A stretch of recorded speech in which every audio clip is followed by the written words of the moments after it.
Dear parents, how are you? I hope you are doing very good at your home. आप उम्मीद करता हूँ कि आप अच्छे होंगे। हम क्या कर रहे हैं कि यहाँ पे आपके जो स्कूल में बच्चों की जो एल्मनक है, ये वाली एल्मनक, तो इस एल्मनक की जो गुड मैनर्स की पॉइंट है, वी आर टेकिंग, अब हम इसको लेने वाले हैं और इसके जो पेज नंबर 18 पे आप देखेंगे जो पॉइंट्स हैं, इसके बारे में हम 1 पॉइंट डेली डिस्कस करेंगे। तो उससे क्या होगा कि आपके बच्चे के अंदर गुड मैनर्स कौन कौन सी चीज़ें हैं, क्या है, वो सारी आज इस इंट्रोडक्शंस में हम डिस्कशन करेंगे। तो सबसे पहले हम बात करते हैं कि Chanakya has rightly said, you can see here, संस्कार दिए बिना सुविधाएं देना पतन का कारण बनता है। If you are giving the facilities to your children without any manners, so it is you are destroying your son or daughter's life, so you have to take care about it। क्योंकि आपको ध्यान रखना है, केवल सुविधाएं नहीं देते जाना, सुविधाएं नहीं देते जाना। अगर आप सुविधाएं देते जाएंगे तो एक मोड़ ऐसा आएगा कि आपके बच्चे का करियर पतन की ओर चला जाएगा। तो वही हम यहाँ पे कुछ पॉइंट्स यहाँ पे हम डिस्कस करेंगे। तो आज की जो हमारी क्लास के बारे में हम डिस्कशन करने वाले हैं वो है आपका गुड मैनर्स के पॉइंट, कि बच्चों के अंदर किस तरह से गुड मैनर्स हम डेवलप कर सकते हैं। यहाँ पे हम 20 पॉइंट्स डिस्कस करेंगे। तो इसमें आपको बहुत ही ज़्यादा फोकस करना है, क्योंकि अगर बच्चे के अंदर गुड मैनर्स नहीं होंगे तो वो कहीं पे भी अपने आप को प्रूव नहीं कर पाएगा। तो उसकी स्टार्टिंग हम यहाँ पे इंग्लिश कॉन्वर्सेशन की क्लास ले रहे, हम यहाँ पे बच्चों को गुड मैनर्स सिखाएंगे। अब घर पे आप रहेंगे तो ये आपकी रिस्पॉन्सिबिलिटी कि आप अपने बच्चे को गुड मैनर्स किस तरह से सिखाएंगे। तो इसमें हम 20 पॉइंट्स को डिस्कस करेंगे।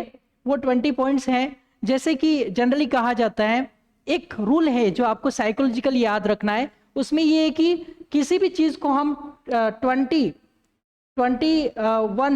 डेज तक रिपीट करते हैं तो वो हमारी हैबिट फॉर्मेशन में चेंज हो जाता है। देखिए, अगर आप किसी भी चीज़ को, सपोज कीजिए कि किसी बच्चे को आप, जैसे अभी मान लो आपका बच्चा 7 बजे उठता है, तो आप उसकी हैबिट डेवलप कीजिए कि वो 5 बजे उठे। तो अगर आप 21 दिन तक ये कंटिन्यूटी मेंटेन करेंगे तो 21 दिन में वो उसकी हैबिट फॉर्मेशन हो जाएगी। और उसके बाद उसी चीज़ को 90 डेज, यानी कि अगर आप 90 दिन तक करेंगे तो उसकी पार्ट ऑफ लाइफ बन जाएगा। ये वो चीज़ हमेशा उसकी लाइफ टाइम के लिए सेव हो जाएगा। तो कहने का मतलब, आप किसी भी चीज़ को हैबिट बनाना आपके हाथ में है, क्योंकि हम यहाँ पे कह सकते हैं क्योंकि बच्चा आपके पास रहेगा तो आपको इसके ऊपर वर्क करना पड़ेगा। दूसरी चीज़ ये है कि हम क्या क्या डिस्कस करेंगे। अब यहाँ पे हम जो 20 गुड मैनर्स के पॉइंट हैं उस पर हम डिस्कशन करेंगे। यहाँ पे आप देखिए कि जो पॉइंट हैं 20, उसको हम इंक्लूड करेंगे। डेली हम एक पॉइंट डिस्कस करेंगे। जैसे मान लो wake up early in the morning, यानी कि बच्चा सुबह जल्दी उठता है नहीं उठता है। फिर ब्रश एवरी डे, रोज वो ब्रश करता है नहीं करता है, उसको भी हम डिस्कस करेंगे। बैड डेली, नहाता ही नहीं आता। कई बच्चे 2-2 3-3 दिन तक नहाते नहीं है, तो क्या करता है, कोई उनके पास में बैठना पसंद नहीं करता है। कोई ब्रश करके नहीं आता है, तो ब्रश करके नहीं आता तो माउथ उसका स्मेल करता है, तो कोई उसके पास बैठना पसंद नहीं करता है। तो एक एक पॉइंट पे हम डेली शॉर्ट वीडियोस बनाएंगे। उसके बाद हम बात करते हैं ऑलवेज स्पीक द ट्रूथ, बच्चा आपका झूठ तो नहीं बोलता, उसके ऊपर भी हम काम करेंगे। ग्रीट पेरेंट्स, वो आपको ग्रीट करता है, टच द फीट करता नहीं, वो सारी चीज़ें भी यहाँ पे सिखाएंगे। उसके बाद रीड वॉलेंट्रीली, खुद से पढ़ता है नहीं पढ़ता है। ऐसा नहीं कि आपको बच्चों को कहना पड़ता है कि पढ़ ले 10 बार बोलते, एक बार कहीं बुक खोल के देखता है, तो ऐसा नहीं होना चाहिए। तो बच्चे को खुद से, खुद की इच्छा से उसको इंटरेस्ट क्रिएट होना चाहिए और उसके अकॉर्डिंग वो पढ़े, तो वो वॉलेंट्रीली कहलाता है। तो रीड वॉलेंट्रीली है, ये भी हम उसके अंदर मैनर डेवलप करेंगे। हम इंग्लिश कॉन्वर्सेशन की क्लास में भी लेंगे, आपका सपोर्ट और कोऑर्डिनेशन आपका चाहिएगा। उसके बाद help in work of the home, घर के काम में मदद करता है नहीं करता है। घर का काम इन द सेंस छोटी छोटी कैटेगरी का काम।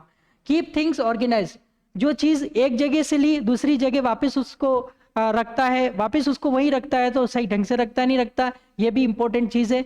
अगर ऑर्गेनाइज नहीं है, यानी कि जो चीज़ जहाँ पे पड़ी है, इम्पोर्टेंट कोई गेस्ट आया है तो फिर वो कहेगा कि सब कुछ अव्यवस्थित है। सो ही और she is keeping everything in order और नॉट। उसके बाद बीइंग स्टबर्न फॉर समथिंग, अगर किसी चीज़ की एक बार जिद कर लेता, जिद पकड़ लेता, जब तक वो जिद पूरी, ऐसा जिद्दी बच्चा तो नहीं है, वो चीज़ भी हम यहाँ पे डिस्कस करेंगे। क्वारल विद सिबलिंग, सिबलिंग यानी कि सगे भाई बहन है, उनसे झगड़ता तो नहीं है, ये चीज़ भी बहुत मायने रखती है। उसके बाद से थैंक्स आफ्टर एनी वर्क, कोई भी काम अगर वो कर देता है उसके बाद थैंक्स बोलता है या आप या नहीं, ये मैनर्स है। थैंक्स का मैनर बहुत इंपॉर्टेंट, ये कॉमन मैनर्स के अंदर आता है और ये हर जगह काम आता है। उसके बाद गिव मॉर्निंग नाइट ग्रीटिंग्स, सुबह उठते से ही और शाम रात को सोते टाइम में ग्रीटिंग करता है, नहीं गुड मॉर्निंग विश करता है नहीं करता है, सोते टाइम गुड नाइट बोलता है नहीं बोलता है। तो ये मैनर भी आपको डेवलप करना पड़ेगा, हम सिखाएंगे, आपका कोऑर्डिनेशन चाहिएगा। उसके बाद apologize when commit a mistake, क्योंकि बच्चा मिस्टेक करता है उसके बाद वो सॉरी नहीं बोलता है, अपोलोजाइज नहीं करता है। तो ये बहुत ही ज़्यादा इंपॉर्टेंट चीज़, चाहे वो आगे जाके कोई ऑफिसर बनेगा, डॉक्टर बनेगा या कुछ भी बनेगा, तो उसके लिए ये मैनर बहुत ज़्यादा काम आएगा। क्यों? मैनर्स डेवलप होता है बच्चे के चाइल्ड एज से, तो जो हमने चाइल्ड एज से उनको सिखाएंगे वो लॉन्ग टर्म उनको फॉलो करते हैं। उसके बाद watch TV mobile for long, हाँ थोड़ी देर के लिए देखता है ठीक है, लेकिन उसको देखते रहता है, जैसे एक शो चला दिया उसको चलता ही जा रहा है चलता ही जा रहा है, तो उससे क्या होगा कि बाद में उसकी हैबिट बन जाएगी। जैसे मैंने आपको बताया कि कोई भी चीज़ आप 21 डेज तक करेंगे तो हैबिट बनेगी, तो आपको वो हैबिट नहीं बनानी, कुछ अच्छी हैबिट बनानी है। ओके, उसके बाद adhere to others for elders, adhere to the elders, यानी कि कहना मानना, ये नहीं मानता है, एक बार आपने बोला आपका 10 बार कहना मानना नहीं मानना, ये भी इंपॉर्टेंट है। उसके बाद स्टडी एवरीडे, रोज पढ़ता है नहीं पढ़ता है, सैल्यूट गेस्ट, कोई मेहमान आते हैं उनको सैल्यूट करता है नहीं करता है, बोदर द फैमिली मेंबर, दूसरे परिवार वालों को परेशान तो नहीं करता है।